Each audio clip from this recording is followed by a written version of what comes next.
And we can talk about that in different ways as we go on. But one thing to think about is that the party structure of the country changed. And in the second constitutional era, which you could say lasted, I mean, you know, constitutional eras, you gotta have some flexibility about when they start and when they end. But there's one way of thinking about the country that in 1875, when the Democrats murdered the Republicans in Mississippi, right, to take over the state legislature, and Alexander, well, Percy went in to oversee the articles of impeachment against Albert Ames, who was the Republican general that Grant had appointed when Mississippi refused the 14th Amendment, right? And then got elected as governor when the 15th Amendment came through, and blacks were a majority, black men now, women were not voting, were a majority of the eligible voters and put Albert Ames in.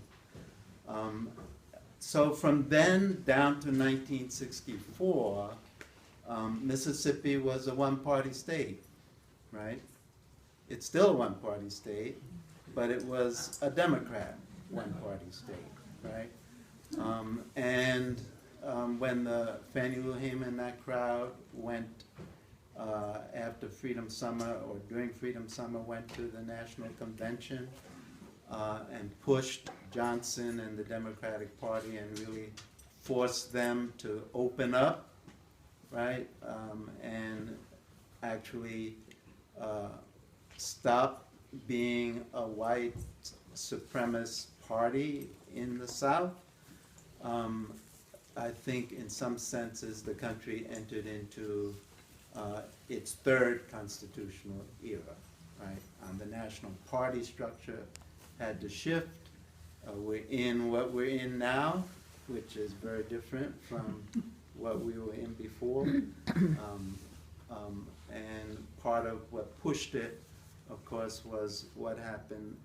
I mean, you got to think that the Mississippi theater of the Civil Rights Movement was the only theater which operated against the state consciously, right? I mean, you had a lot of other big movements against Birmingham as a city, right? The March on Washington, right? Addressing the whole country.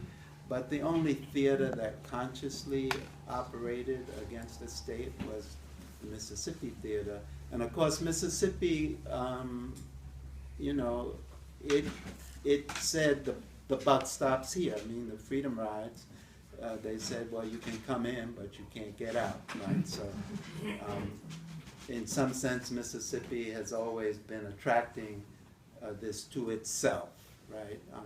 Leading the country, right? Mississippi has been leading the country for a long time, right?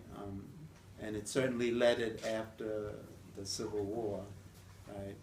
What happened in 1875, because remember 1876 was the presidential election where Hayes, the deal was made, Hayes, the Republican, can become president, and the troops are withdrawn from the South, right? Well, that started in 1875, right?